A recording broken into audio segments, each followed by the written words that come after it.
नमस्कार, बहुत स्वागत है आपका प्रतिशोध में। जब आज आपसे मैं बात कर रहा हूं, स्थितियां और भी प्रेकेरियस हैं, बहुत अनिश्चित हैं, कुछ समझ में नहीं आ रहा। कहा एक तरफ यह जा रहा है कि युद्ध विराम हो गया, ट्रूस हो गया, तो ये ट्रूस इतना फ्रेजाइल क्यों है? ऐसा क्यों है कि उसके फौरन बाद पता चलता है कि इतनी सारी मिसाइलें इजराइल में गिर गई और इजराइल में पलटवार किया। ट्रंप एक बार फिर से रेफरी की तरह सीटी बजाते हुए बीच में, रुक जाओ, युद्ध विराम लागू। अरे ऐसा कैसा युद्ध विराम है जो लागू ही नहीं है और जिसके लिए आपको चिल्लाना पड़े कि युद्ध विराम लागू है? और ऐसे में ये प्रतिशोध और भी खतरनाक हो जाता है। मेजर गौरव आर्य और एयर मार्शल पी के श्रीवास्तव मेरे साथ जुड़े हुए हैं, इनसे चर्चा करके समझेंगे सूरत हाल असल में कैसा समझा जाए। लेकिन पहले यह खबर देखिए, युद्ध विराम के बाद भी ईरान ने किया हमला।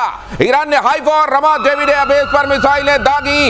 इजराइल के कई इलाकों में हाई अलर्ट जारी। इजराइल में अब भी एयर रेड सायरन बज रहे हैं, हाई अलर्ट जारी है। ये कैसा युद्ध विराम है मेजर गौरव आर्य? ये युद्ध विराम नहीं है, ये this is something that Trump has decided. Trump ने खुद फैसला कर दिया कि युद्ध विराम हो गया, युद्ध विराम हो गया। ना इसको इजराइल मान रहा, ना इसको ईरान मान रहा है। तो मुझे ऐसा लगता है कि ये ट्रंप की जो दगा का हैट्रिक है, ये ट्रंप की धोखेधड़ी का हैट्रिक है। पहले स्टीव विटकॉफ वाला कि ओमान में संडे को प्रोग्राम होना है बातचीत करने वाला, फ्राइडे को बमबारी शुरू हो जाती है। नंबर 2 जो डोनाल्ड ट्रंप कहता है कि अभी 2 हफ्ते हैं, चिंता मत करो 2 हफ्ते हैं, चौथे दिन फिर अटैक हो जाता है। अब इसने सीज फायर के चलते फिर तीसरा वाला वार कराए, मुझे लगता है दिनेश ये बात। और इसके फौरन बाद ये चिल्लाएंगे कि नोबेल दिलाओ, कोई मेरे को नॉमिनेट करो, और फिर कह देंगे मैं इतना सारा शांति का काम कर रहा हूं लेकिन उसके बावजूद मुझको नोबेल नहीं मिलता। ये सब कुछ ये नोबेल के लिए कर रहे हैं। नोबेल वाला चक्कर ऐसा हो गया जिसके चक्कर में मुनीर फंस गया। हाँ उसने कहा इनको नोबेल दे दीजिए। हाँ? अब उसके खिलाफ उसके देश में झंडे चल रहे हैं। हाँ, तो वहाँ ये गद्दार निकला। थोड़ा तो इंतजार करते, नमक खाते ही नोबेल चिल्लाने लगे। इसीलिए कहते हैं धैर्य रखिए, धैर्य रखिए। देखिए क्या हो रहा है, और खास तौर से इनके साथ एक और थोड़ा टाइम है तो बताइए। हाँ, बताइए। एक मैडमैन थ्योरी है। मैडमैन थ्योरी का ट्रंप के साथ है मैडमैन थ्योरी, ध्यान से सुनिए। मैडमैन थ्योरी ये किसने की थी? निकोला मैकियावेली ने। अच्छा, उसने ये लिखा था 1817 में कि ऐसे कुछ लीडर्स होते हैं जो अपना ऐसा हिसाब बनाते हैं कि वो आपको समझ में नहीं आता कि ये क्या करेंगे। तो फिर क्या मतलब आप इनको मैडमैन कह रहे हैं तो किम जोंग उन नाराज हो जाएंगे? देखिए वो कम नाराज हो, वो किम जोंग को जो कहते हैं मैं चलाऊंगा आसपास से निकलती है, लेकिन किया कुछ नहीं उन्होंने। अच्छा, अब आप इनको देखिए, उसमें आते थे ख्रुश्चेव। ख्रुश्चेव जब लिबियन क्राइसिस, जब वो वहां वाली क्राइसिस हुई थी, इन्होंने वहां जाके रख दिया था। तो इन्होंने कहा कि हम टर्की में रख देंगे। तो कैसे माने कैनेडी ऐसे माने, उनका ख्रुश्चेव कुछ पागल टाइप का आदमी, तो डर गए। अब ये डरा रहा है सबको, उसी तरह ये भी डरा रहा है। कल मेजर गौरव आर्य एक बहुत अच्छी बात कह रहे थे कि सड़क पर एक पागल चला जा रहा है जिसके हाथ में ईंट है। वही है, वो वाला ईंट वाला आदमी मैडमैन थ्योरी बताएंगे। और अच्छे से ट्रंप के हाथ में ईंट है क्या इस समय? ये सीज फायर वाली ईंट है। कौन सी ईंट है? सीज फायर उल्लंघन से बौखला गए ट्रंप। ईरान इजराइल दोनों ने किया उल्लंघन, ट्रंप ने कहा। इजराइल से नाखुश, ईरान से भी खुश नहीं, ट्रंप ने कहा। ईरान के एटमी साइट्स पूरी तरह से नष्ट हो गए, ट्रंप ने कहा। इजराइल का हथियार निकालना पसंद नहीं आया, ट्रंप ने कहा। ट्रंप ने कहा है कि सभी से शांति की अपील करते हैं। तो ट्रंप जब कहें हथियार निकालो तो आप हथियार निकाल लीजिए। ट्रंप जब कहें चलो म्यान में डाल दो वापस तलवारें, तो आप म्यान में डाल दीजिए, और उसके अतिरिक्त आप कोई हिमाकत मत कीजिए वरना ट्रंप नाराज हो जाएंगे। नहीं, एक और बात मुझे समझ में नहीं आई। अभी मैंने खबर पढ़ी है, पता नहीं हमारे रनडाउन में है वो कि नहीं है, कि 400 किलो एनरिच्ड यूरेनियम गायब है। गायब है वो? हाँ, बिल्कुल सही। 400 किलो एनरिच्ड यूरेनियम गायब है ईरान से, किसी को नहीं पता वो गया कहां पे। अब यही मैं कहता हूं, जल्दबाजी का नतीजा यही होता है। लड़ाई शुरू करो, अरे बंद कर दो, इसको शुरू करो, इसको, अरे तुम्हारा काम ही खत्म नहीं हुआ तो बंद क्यों करी? तुमने सीज फायर डिक्लेयर क्यों करा? ठीक है। और वहां पे इन लोगों ने क्या करा कि इन्होंने रसमलाई खिलाई किसको? आसिम मुनीर को, कि बेटा खा मेरे गरीब दोस्त, खा रसमलाई। तो उसने रसमलाई खा ली। अब क्या हुआ है, जैसे सर ने बोला था कि पाकिस्तान में मुनीर के खिलाफ जो प्रदर्शन हो रहा है, इन्होंने पता है आपको क्या करा है दिनेश? इन्होंने ऐसी खूबसूरत बात करी है कि मुनीर चुप है, माफी मांगने के लिए उन्होंने शहबाज शरीफ रखा हुआ है। एक आदमी रखा हुआ है कि भाई तू माफी मांगेगा, तुझे हम प्रधानमंत्री बोल देंगे, तू माफी मांगेगा। सारे कांड जितने भी बुरे काम हैं वो करे आसिम मुनीर, माफी मांगे शहबाज शरीफ। ये वहां पे गेम चल रहा है। तुझे हम प्रधानमंत्री बोल देंगे, जहां बोले वहां आके माफी मांग लेना, जिम्मेदारियां ले लेना, बाकी तो हम संभाल ही रहे हैं देश को। इससे पहले ट्रंप ने युद्ध विराम की घोषणा की थी। ट्रंप ने कहा सभी को बधाई। ट्रंप ने कहा इजराइल ईरान के बीच में संपूर्ण युद्ध विराम हो गया है। गजब ही है, ये देखिए, ये है the ceasefire is now in effect, please do not violate it. Donald J Trump, president of the United States, ये ये एक तरफ ऐलान भी है, फिर एक तरफ ये भी है कि तोड़ मत देना। नहीं, मुझे बहुत अच्छी बात लगती है, बड़ी दिल में ना उम्मीद जागती है। उम्मीद कैसी जागती है दिनेश भाई?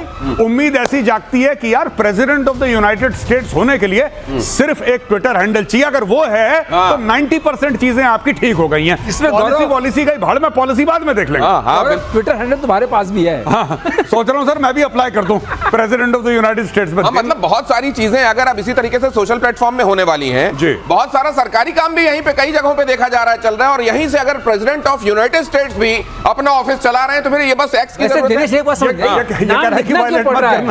ये कह रहा है वायलेट मत करना। गौरव एक नहीं समझ में आ रहा है, नाम लिखना क्यों पड़ रहा है? Donald J Trump, president of the United से पूरा नेम प्लेट, पता ही नहीं है, नेम प्लेट लगा दिया उन्होंने। आप भूल ना जाएं सर, आप हल्के में ना लें उसको, इसीलिए मैडमैन ना आप कहने लगे, नाम से ही जाने, डेजिग्नेशन से ही पहचाने, इसके लिए किया जा रहा है। और साथ में ये भी कहा जा रहा है कि हो गया है, लेकिन तोड़ मत देना, सुनो, तोड़ मत देना। ऑफिस से आया बयान, लाइक अ लायन के सभी टारगेट पूरे हुए, शेर की तरह सभी ऑब्जेक्टिव सचिव। अगर युद्ध विराम का कोई उल्लंघन होता है तो इजराइल कड़ी कार्रवाई करेगा। नेतन्याहू ने बुलाई बेहद अहम बैठक, रक्षा मंत्री, सेना प्रमुख और मोसाद चीफ हुए शामिल। ये इन्होंने पहले नहीं सुनी थी नेतन्याहू को ट्रंप ने कहा था थोड़ा रुक के हल्का हाथ रख के चलना, उन्होंने तब नहीं सुना, उन्होंने अपना टाइम देखा और कर दिया काम। लेकिन उन्होंने एक बात कही, और बहुत अच्छे से कही, क्योंकि ट्रंप ने एक बात उनकी की ना, बम मारे। इन्होंने कहा देखिए जब तक वो नहीं करते हैं हम नहीं करेंगे, क्योंकि इसको नेतन्याहू को पता था वो कुछ न कुछ करेंगे। अब लीजिए।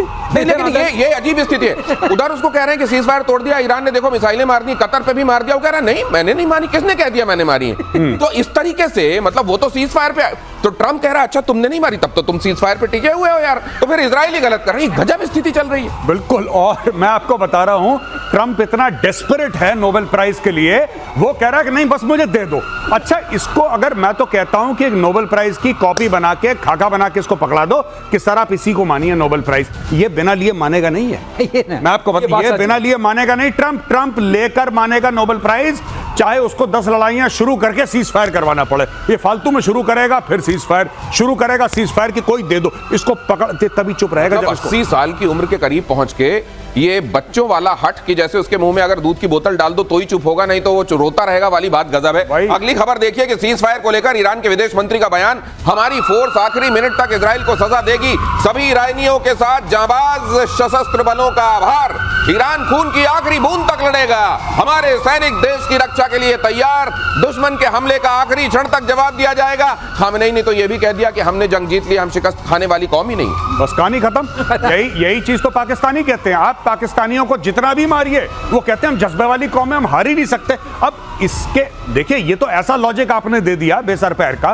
कोई कुछ कह ही नहीं सकता। इनको देखिए कितना, इनके न्यूक्लियर तबाह कर दिए, इनके जितने भी लॉन्चर थे वो तबाह कर दिए, इनकी बैलिस्टिक मिसाइल्स के जो मैन्युफैक्चरिंग यूनिट्स थी वो तबाह कर दी, इनके पूरे फर्स्ट लाइन जो थे खमेनेई के नीचे उनको मार दिया, इनके सारे हेडक्वार्टर तबाह कर दिए, लेकिन जंग ये जीत गए। जंग ये जीत गए। और साइंटिस्ट भी मार दिए, साइंटिस्ट तो पहले ही निपटा दिए थे, कुछ और मार दिए, सब कुछ खत्म कर दिया, लेकिन जंग ये जीत गए। ये पाकिस्तान वाला मामला है सर, ये दूसरा पाकिस्तान वाला मामला है। एयर मार्शल श्रीवास्तव, इसमें एक और चीज, इसमें बिल्कुल उसी तरीके से जैसे यहाँ रफेल को लेकर दावे किए जा रहे थे ना, वो कह रहे हैं हमने B2 मार दिया, और कुछ पता नहीं निकाल के भी लाए कहीं से जिसमें मिसाइलें जाके पीछा कर रही हैं और B2 को उड़ा रही हैं। ये इन्होंने कहा, ये पूरा एकदम वही केस है।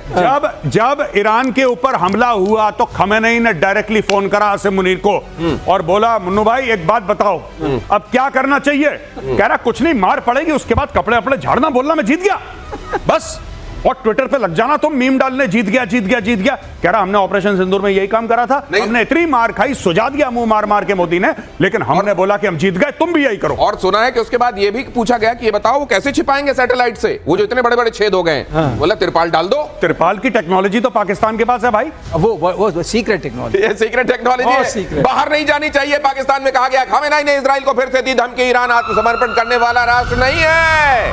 खामेनेई ने कहा हम किसी के आगे नहीं झुकेंगे, हम ऐसी कौम नहीं जो किसी के आगे झुक जाए। खामेनेई की तरफ से जो ट्वीट है देख लीजिए, those who know the Iranian people and their history know that the Iranian nation isn't nation that surrenders। ये लीजिए, ये चूरन बेच रहा है। मैंने इस ताऊ को पहले भी बोला था ट्वीट करके कि तुम ट्वीट मत करो, और मैंने बोला था यहूदी देख रहा है तुम्हें, इजरायली देख रहा है, तुम्हारा लोकेशन पता लग जाएगा मोबाइल पे, उसी के ऊपर मारेगा मिसाइल, मोबाइल के ऊपर आके लगेगी। ये सब मत करो फालतू की ये चीजें। खुद नहीं कर रहा, पर्ची लिख के दे रहा है, कर कोई और रहा है। नहीं सर, बात तो ठीक है, वो सर वो पर्ची पे मारेंगे, उनके पास नहीं, ऐसी लेकिन पर्ची जा कहां से रही है?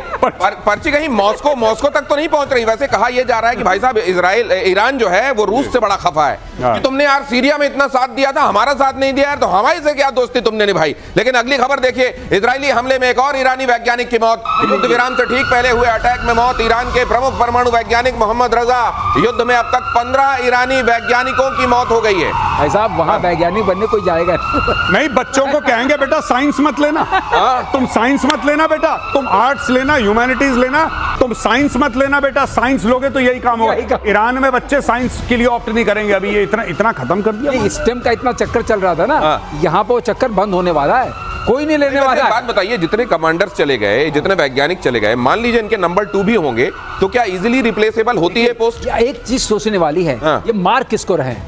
IRGC जो इन्होंने लेयर बनाई थी, जो SS टाइप थी, वो पूरे कमांडर वाले, उनके कमांडर्स को मार रहे हैं। जो रेगुलर फोर्स वाले तो बेचारे जिंदा हैं, और मार रहे हैं इनके सीक्रेट साइंटिस्ट को, और जो सीक्रेट पुलिस है। नहीं सर, एक और खबर आई है कि अब तो मोसाद फोन कर रहा है इनको, जो बच गए उनको फोन कर रहा है कि सुन, अब तुरंत निकल, वीडियो बना, दिखा कि तू निकल गया है, और पहले खामेनेई को उल्टा पुल्टा बोल, नहीं तो अगले 24 घंटे में तेरा काम भी हो जाएगा। हाँ, वो मैंने भी वीडियो रिकॉर्डिंग सुनी, वो उसका ऑडियो रिकॉर्डिंग है। वो मोसाद का एजेंट फोन कर रहा है इनके, आई थिंक किसी मंत्री को या जनरल को, किसी को फोन कर रहा है और कह रहा है कि भैया 24 घंटे के अंदर ईरान से निकलो, हमें पता है तुम कहां रहते हो, हम तुम्हें निपटा देंगे, और ये तुम्हें 3 काम करने हैं, निकलने से पहले निकलो, हमें प्रूफ दो, सबूत दो कि तुम निकल गए हो, तब तुम बच पाओगे, निकलो यहां से। अच्छा, वो भी बड़ी सीरियसली बात कर रहा है। अच्छा भैया कैसे निकलना है, ये निकलना है, ये कैसे पूछ रहा है उससे कि कैसे निकलना है, ये भी बता दो मैं। और ये एक बात और देखिए, वो जो एक मैडम हसीना यहाँ पे आई थी और यहाँ के सबकी कुंडली बना के ले गई हैं। आप ये भी देखिए, बड़ा धर्म की बातें करने वाली ये जो कंट्रीज हैं, क्या ये धर्म की राह पर चलते हैं? अगर धर्म की राह पर चलते और दूसरी किसी पराई वाले पर निगाह न डालते तो ये हालत होती क्या ईरान की? ईरान के विदेश मंत्री सैयद अब्बास का बयान। अगली खबर, युद्ध की शुरुआत इजराइल ने की, फिलहाल सैन्य कार्रवाई को रोकने पर कोई समझौता नहीं। सैन्य कार्रवाई को रोकने का अंतिम निर्णय बाद गजब के सुर निकल रहे हैं यहाँ। एक, सीज फायर हमने किया ही नहीं है। दूसरा, हम सीज फायर क्यों, उन्होंने मारा तो वो सीज फायर, वो मारना बंद करेंगे तो सीज फायर हो जाएगा। 7 अक्टूबर किसने किया? हाँ, 7 अक्टूबर किसने किया? वो तो हमास ने किया, हमारा तो कोई लेना देना नहीं है। हिजबुल्लाह ने क्यों रॉकेट मारे? वो हमारा कोई लेना देना नहीं। ड्रोन हुती ने क्यों फेंका? और हमारा कोई लेना देना नहीं। इसीलिए दुनिया ये डर रही थी कि एक दिन ये परमाणु मार के भी यही कहेंगे कि ये तो हुती ने मारा होगा, हिजबुल्लाह ने मारा होगा, हमारा तो कोई लेना देना। इसी बात से डर रही थी दुनिया। मैं कह रहा हूं ट्रंप को नोबेल प्राइज देकर टंटा काटो और अपना लड़ाई शुरू करो दोबारा। ऐसे लड़ाई खत्म नहीं करते, जब तक काम खत्म नहीं होता। कोई सीजफायर नहीं है, ट्रंप को दे दो। एक सब लोग बुलाओ, खरीद के ले आओ, चौड़ी बाजार से खरीद के ले आओ एक बढ़िया सा नोबेल प्राइज, ट्रंप को पकड़ाओ, कहना भाई साहब ये आपका नोबेल प्राइज है, अब आप बैठो चुपचाप। क्योंकि देखिए 400 किलो एनरिच्ड यूरेनियम गायब है on a serious note. 400 kilo, उससे कितने सारे परमाणु बम बन सकते हैं, वो कहां है किसी को पता नहीं।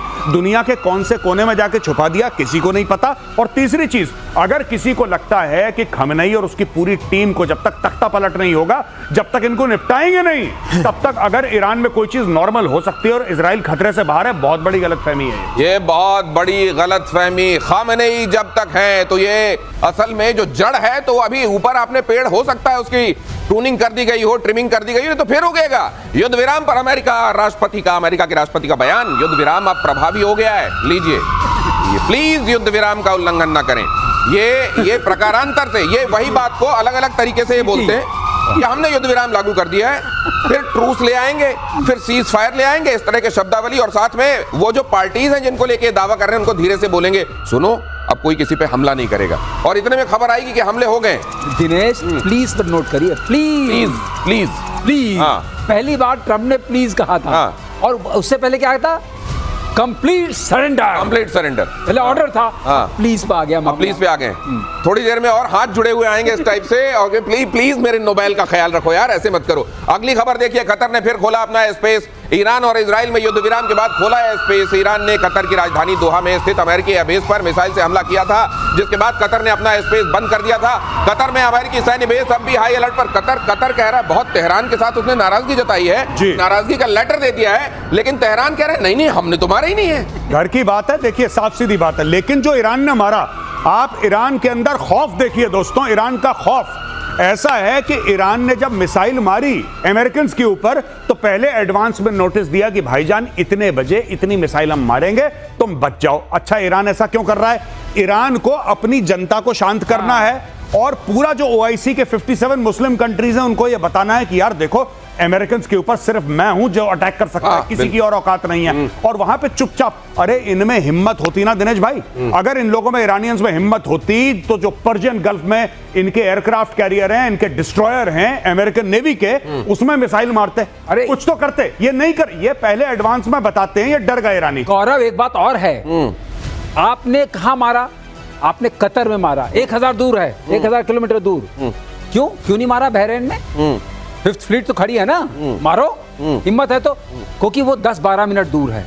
अच्छा, इससे तो बताएंगे, खबर देंगे, उनको खबर नहीं भी दें, खबर लग जाएगी। नहीं, आप बिल्कुल सही कह रहे हैं। उतनी दूर मारने की क्या जरूरत थी? और अब वहां जहाज कोई है नहीं। ट्रंप ने थैंक यू बोला, अरे let us know, thank you for letting us know in advance. बहुत बहुत धन्यवाद आपका ईरान, आपने हमें पहले बता दिया। गौरव, जहाज तो निकल गए थे, हम लोग पहले जब शो कर रहे थे, पता नहीं कब निकल के थे, मैंने उसी वक्त आपसे बोला था जहाज निकलेंगे, इसका मतलब मामला खतरनाक है, बम गिरने वाला है। तो जहाज तो निकल गए ना, जहाज न कुछ, आप अब वहां कुछ है नहीं, लेकिन फोड़ फाड़ के उधर पे संदेश दे दिया गया कि देखो अमेरिका की कॉलर भी हम पकड़ के आ गए, लेकिन पूछा गया तुमने किया है क्या? नहीं, हमने नहीं किया है। ये खेल जो चल रहा है। अगली खबर देखिए, कतर में अमेरिकी सैन्य बेस पर अटैक से जुड़ी ये खबर, अमेरिकी आधिकारिक सूत्रों से ये खबर आई है। ईरानी हमले में कोई हताहत नहीं है। पहले ही फोन कर दिया होगा, भाई साहब हटा लो, देखो हमारे यहाँ दबाव बहुत है, आपके यहाँ एक आध बम फोड़ने पड़ेंगे, आप अपना सामान हटा लो, हमारी इज्जत रह जाएगी, आपका भी शौक हो जाएगा। ट्रंप ने ट्वीट करा है, थैंक यू बोला ईरान को कि धन्यवाद हमें पहले बताने के लिए। बस ये आया है, ये ट्वीट आया, उसने ट्वीट करा है, ट्रंप ने ट्रूथ सोशल पे डाला है, फिर उसको फॉरवर्ड करा है एक्स पे यानी कि ट्विटर पे। और एक और चीज, फिर ट्रंप ने इनकी बेइज्जती भी करी है। पहले इनको थैंक यू बोला ट्रंप ने, फिर ट्रंप ने 1 घंटे बाद एक और ट्वीट करा कि जो तुम्हारा हमला था बड़ा हल्का टाइप का था, कुछ अच्छा नहीं लगा, बड़ा ऐसा बड़ा कमजोर टाइप का मरा हुआ सा तुमने हमला करा हमारे ऊपर, आगे से मत करना। मैं वहां थाट लेके बैठा हूं, पैट्रियट लेके बैठा हूं, हमला ऐसा करोगी? कह रहे तुमने 12-14 मिसाइल मारी, 13 को तो हमने गिरा दिया और एक तो गलत डायरेक्शन में जा रही थी, उसको हमने नहीं, 14 का बड़ा महत्व है। उन्होंने कहा हमने भी उतने मारे जितने अमेरिका ने मारे। अच्छा, उसने 14 बॉम्ब मारे, हमने 14 मिसाइल मारी। अरे भाई साहब, बड़ा कनेक्शन। अच्छा, हिसाब बराबर। और इसीलिए अब महबूबा मुफ्ती जैसे लोग आकर कह रहे हैं कि ईरान ने पूरे मुस्लिम वर्ल्ड का रहनुमा बन के दिखा दिया है, लीडर बनकर दिखा दिया है, और उसने पश्चिमी देशों को घुटने पर ला दिया है। बस बिल्कुल, एक महबूबा मुफ्ती भारत को और पूरे एशिया को घुटने पे ले आई और एक ये घुटने पे ला रहा है। घुटने के अलावा तो बात समझ में नहीं आ रही कि आलम इस्लाम में पूरी मुस्लिम कंट्रीज में इतने अच्छे अच्छे लीडर हैं, जैसे for example crown prince Mohammed bin Salman, जो अपने मुल्क को बेहतरी की ओर ले जा रहे हैं।